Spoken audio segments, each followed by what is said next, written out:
Hello everybody, welcome back. Due to popular demand, a lot of people asking for, we're finally getting around to doing our 2021 farm equipment tour.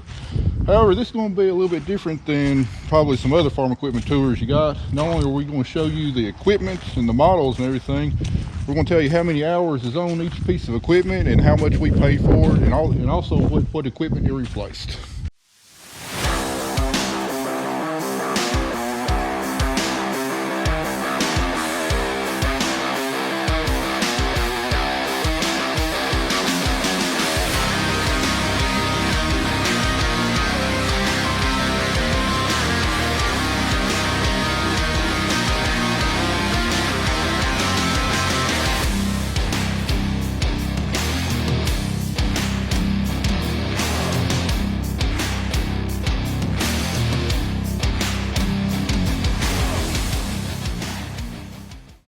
Starting out here underneath the gin shed, we've got our semi truck, the only one we got. It's a 2004 International 9200i. We bought this one in 2012 at a cost of, I believe it's $27,000. It replaced a 1988 Mack single screw tractor. When we bought it, it had 600,000 miles on it.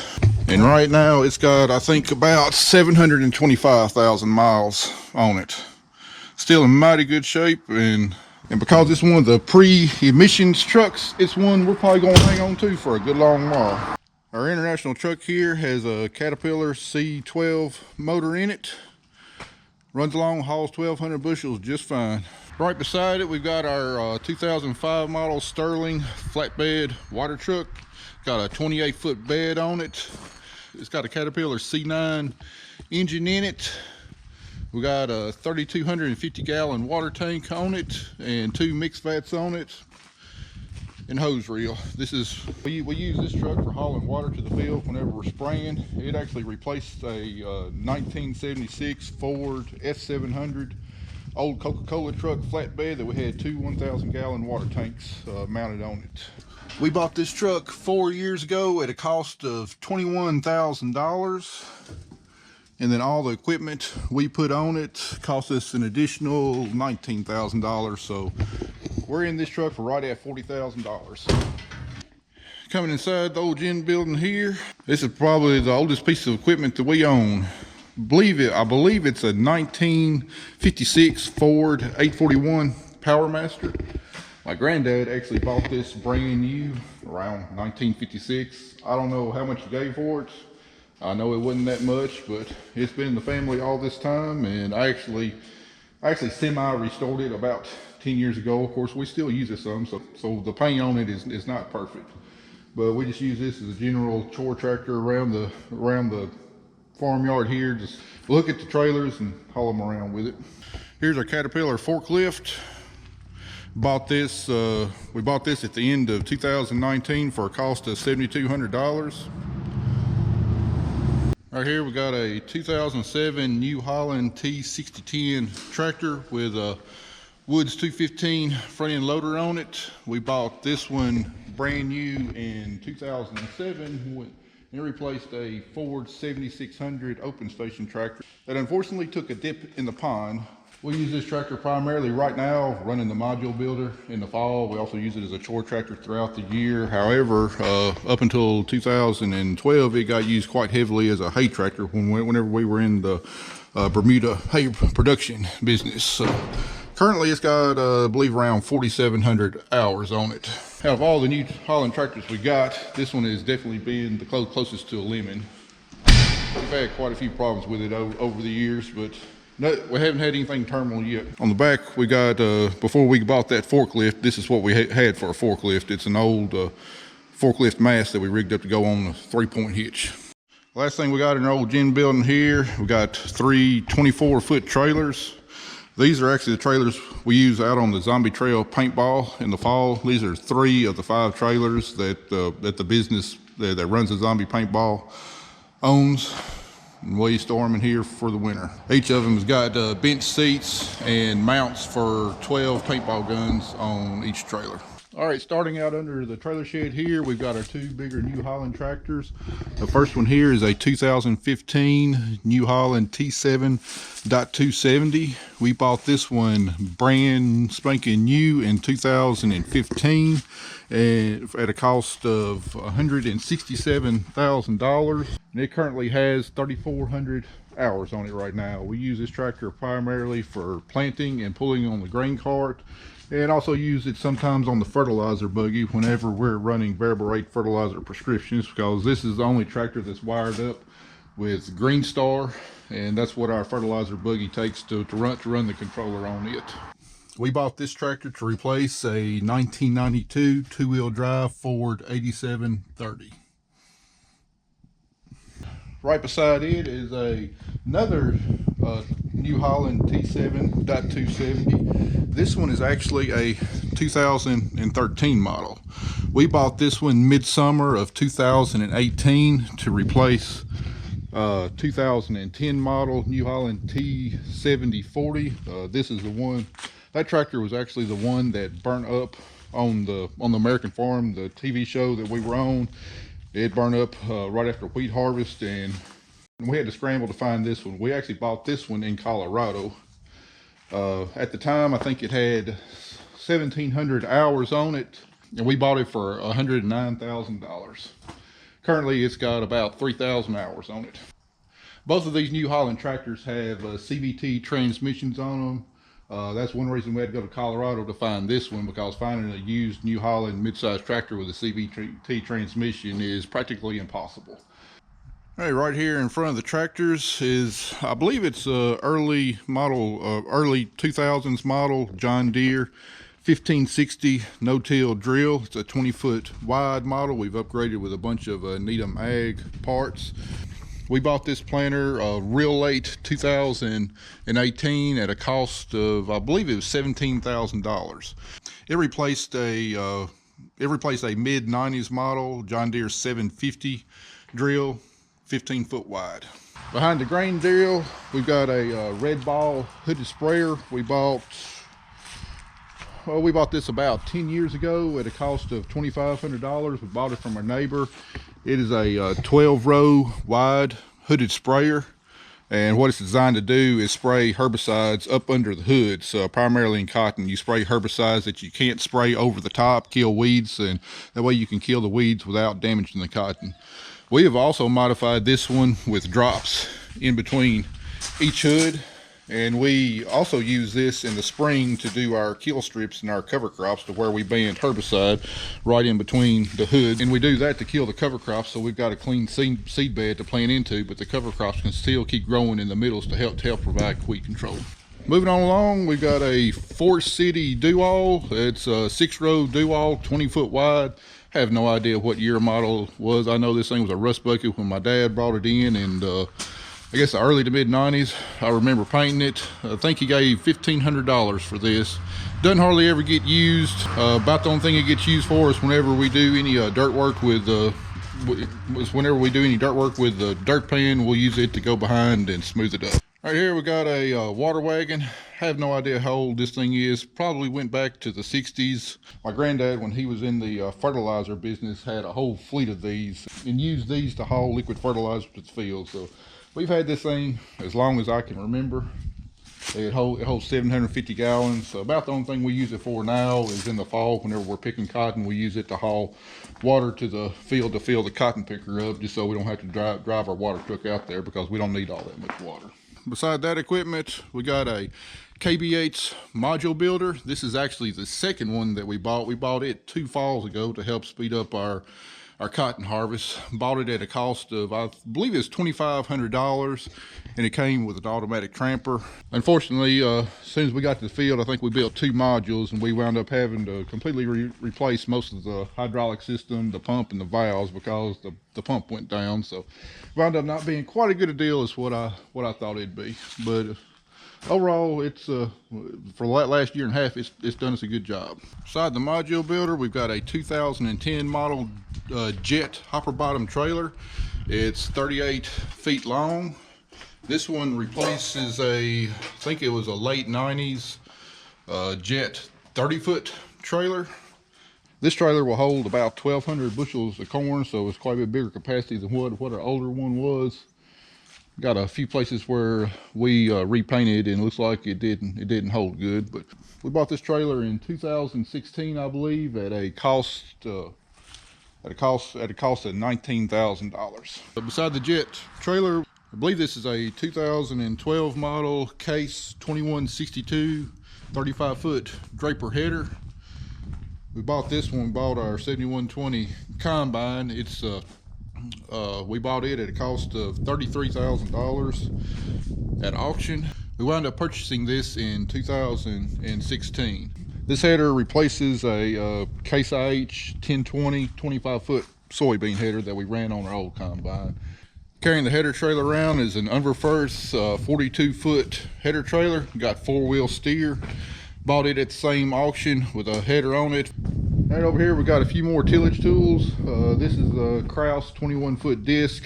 It hasn't run in years. We just never have gotten around to selling it. Whenever we do need a disc, which is extremely rarely, this is the one we use. This is a Kraus 25-foot disc. And again, we hardly ever use it. Typically, the only time we use it is whenever we do dirt work with a dirt pan and we need something a little bit more aggressive than what the do-all is.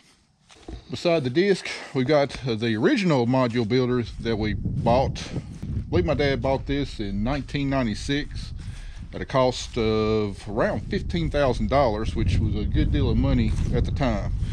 When we bought this module builder is actually when we transitioned from using cotton trailers to building modules for our cotton harvest. So it served us well for what, 25 years now. We've actually repainted it, but our cotton yields have grown so much that we wound up having to buy the second module builder to keep us going during harvest. Right here is the only cotton trailer that we've got left. I have no idea what brand it is or even how old it is. We actually wound up taking the sideboards off of it years ago. You can see there's some old sideboards right over there propped up behind the gin, and we just use it for just a general trailer. When we were in hay production, we used it to haul hay on. Inside our new shed here, we keep our 2020 Kinze 3600 1223 row planter with all precision planting parts. We bought this one brand new last winter. Planter itself cost $130,000. It replaced a 2003 model Kinze 3600 that looked almost identical to it. And then after the planter was delivered from the factory, we had H&R AgriPower install all the precision planting technology on it at a cost of $62,000. So total, the first year we were in this planter for $192,000 minus the $30,000 trade in. And then this winter we wound up adding some more smart firmers to the rear and more hydraulic downforce in the front at a cost of around $13,000. Right beside it, if you've been following our channel, we got our old Bluebird school bus. This is what myself and a few of my friends are turning into a redneck RV. Currently, so far, what we've done is we've run electricity all throughout the bus. We've taken all the seats out. We're getting close to getting the floor completed. And we've got a set of folding bunk beds already made. We'll make another one here on the side. We still got the bathroom and also the rest of the furniture and appliance to outfit. Plus we got to paint the bus. So we're slowly but surely whittling away at it. Beside the bus, we got our two trailers. One is our seed tender, the other one's our flatbed trailer. We bought this flatbed trailer, I believe in 2014. The actual cost on it was about $2,800. But the guy that owned the trailer business that was selling them, he had about 100 acres of wheat that he needed harvested, so all we did was trade out the wheat harvesting for the cost of the trailer. And then behind it we got a 2010 model SpeedKing seed tender, 160 bushel capacity, got scales on it. We bought this one at the farm in Gin Show at a cost of around $13,000. Right here's my running around truck. It's a 2005 GMC 1500. Automatic transmission, 6-cylinder motor, got the long 8-foot bed on it. It's 2-wheel drive. It's got no power, got no options, not anything. It's just a plain Jane truck, but it's great for running around in. Very cheap to own. In fact, this is the cheapest thing most reliable thing I've ever owned. We bought it in 2010 at a cost of $6,500. It had 65,000 miles on it. Currently it's got about 173,000 miles on it. And total so far, we've had to replace the U-joints in the drive shaft, the right front brake caliper, and right front wheel bearing, and nothing else. Nothing else we've owned has been this reliable or cheap to own.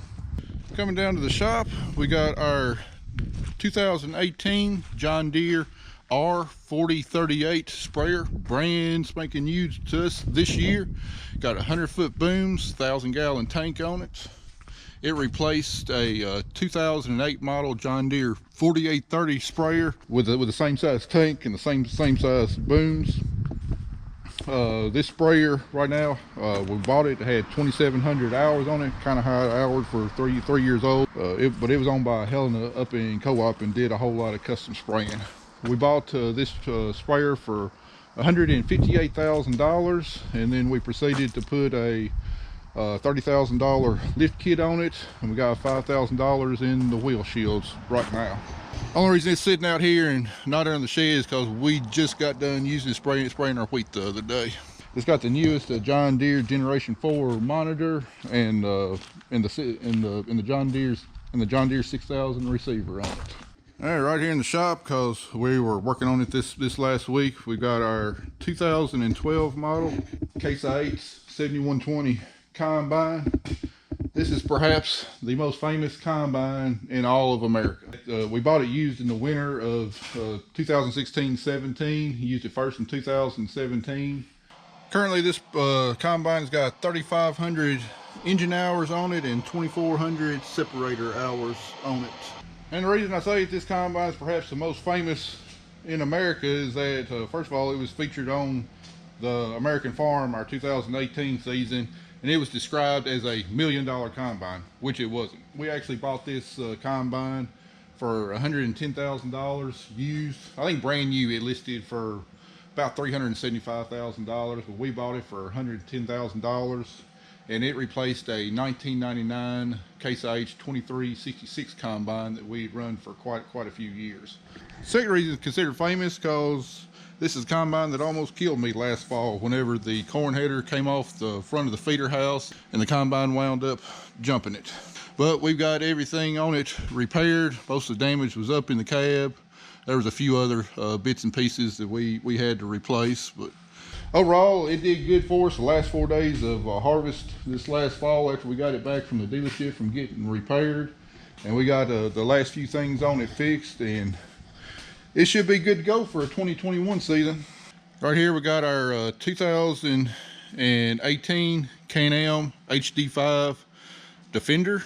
Actually, this is what the production company that filmed this for the American Farm, this is what they bought to follow us around the fields at the beginning of the 2018 season. And then whenever they were done filming there in November, they were looking to get rid of it and asked me if I wanted to buy it. This thing I think the list price on this was like $9,500.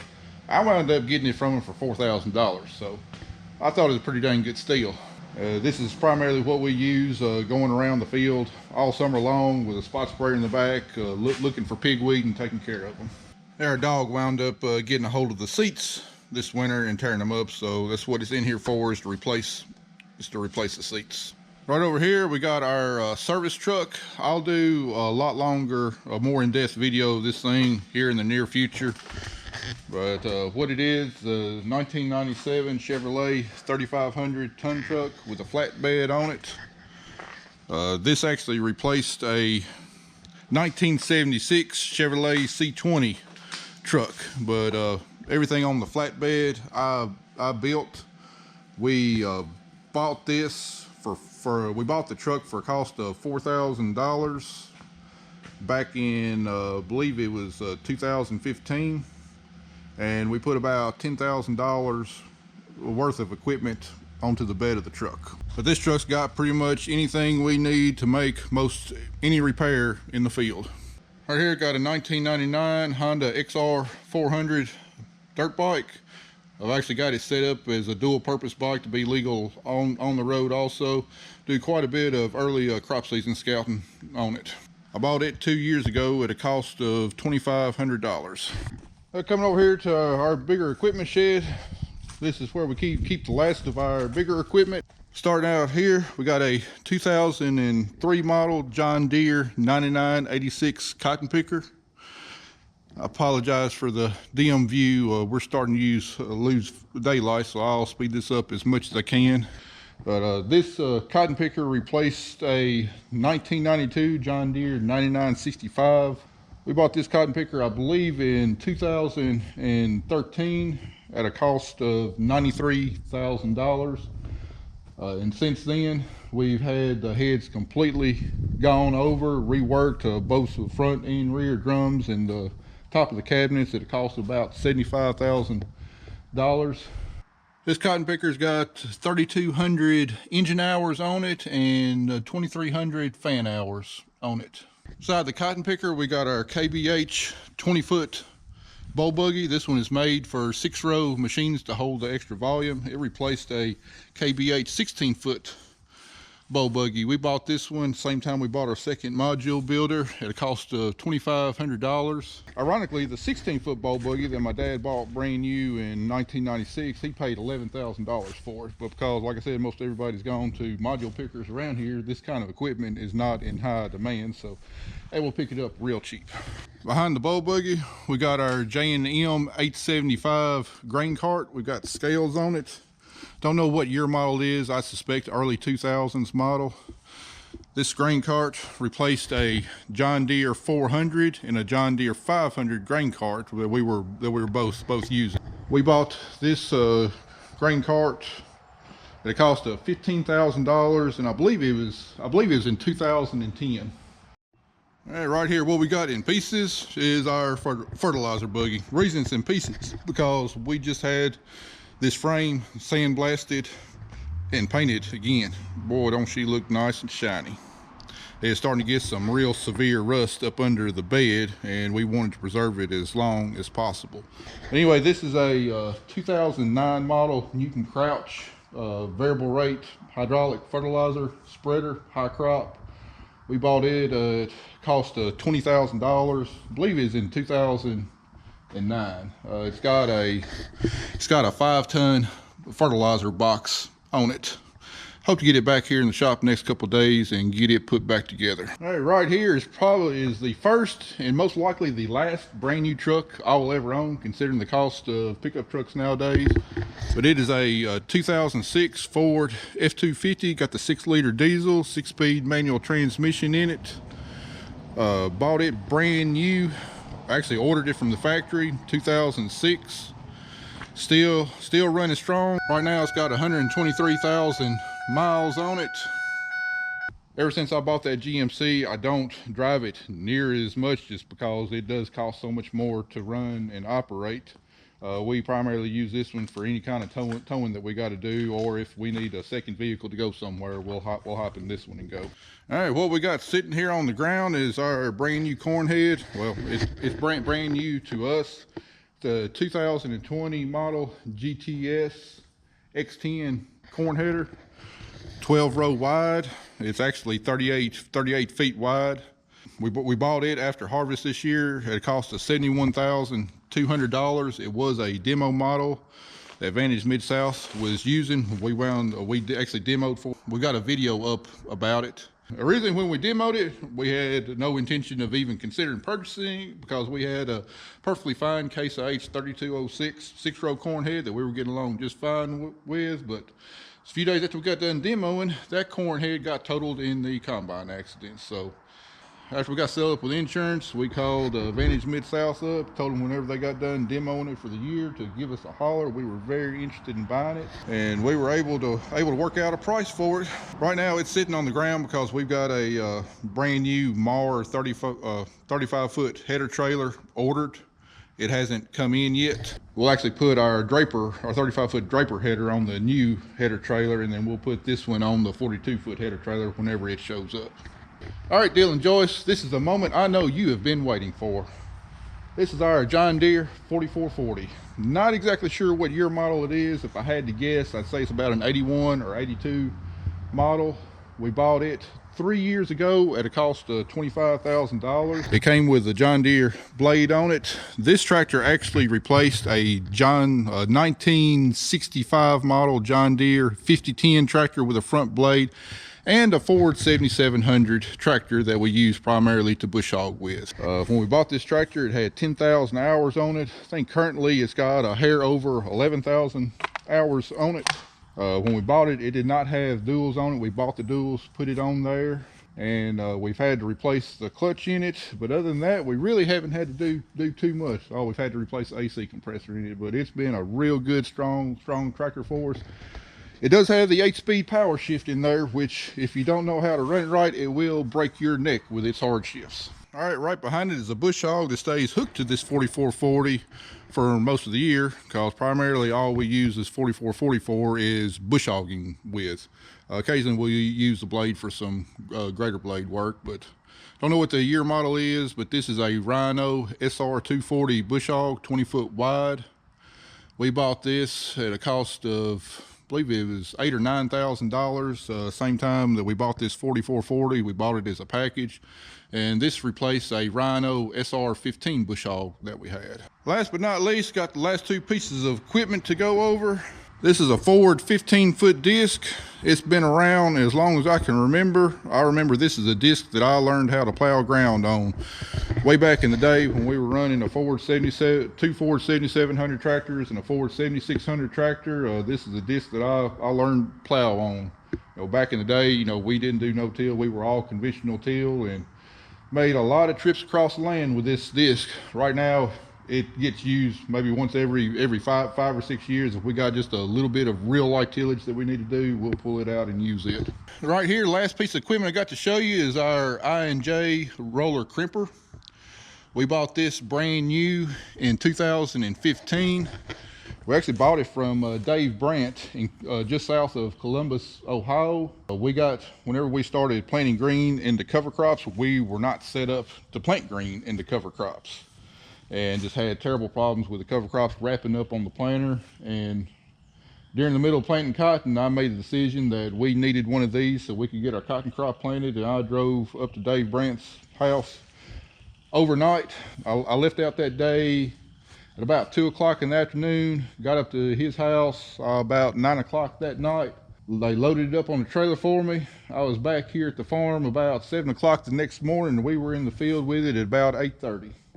But this is what we use to lay down our cover crop and crimp it to help terminate it every spring.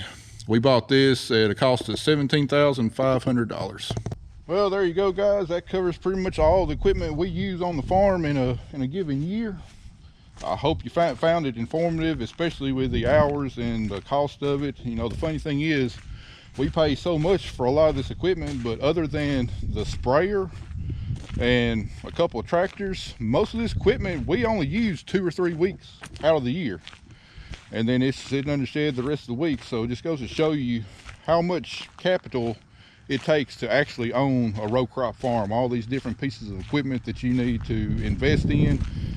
You know, most industries, they spend a lot of money on a piece of equipment. Usually it's in continuous production all year long, but not in farming. Most of this stuff is only used a few weeks out of the year and sitting up the rest of the year. I know our farm has come a real long ways ever since I took it over in 2005 when my dad suddenly passed away. We've completely overhauled all of our equipment. Some of it we turned over twice in that time. But now we don't have a brand new fleet of equipment, but we've got a very modern fleet of equipment with all the technology we need to help us do a better job and reduce costs. But if you want to stay up to date in the farming game, you know, it's a constant battle every year deciding which pieces of equipment you need to replace, how much it's going to cost, and if it's actually going to make you money. Most of the times, you know, we plan ahead a couple years before we replace a piece of equipment. We try to save up for it, and we keep our eyes out for good deals. About the only time we've really been caught with our pants down, when we had to buy that I&J roller crimper, we had to have it right then. And then of course, when our 7600, decided to take a dive off in the pond. We had to buy the loader tractor, and then again in 2018 when our New Holland T7040 caught on fire and burnt to the ground. We were really left scrambling then to replace it before harvest started. Well, anyway guys, I appreciate y'all watching. Hope y'all enjoyed this video. Here hopefully sometime soon I'll give you a facilities tour of everything out here. There's a whole lot of history about this farm and what used to go on out here. Anyway, thanks for watching. Stay tuned. We'll be back again soon.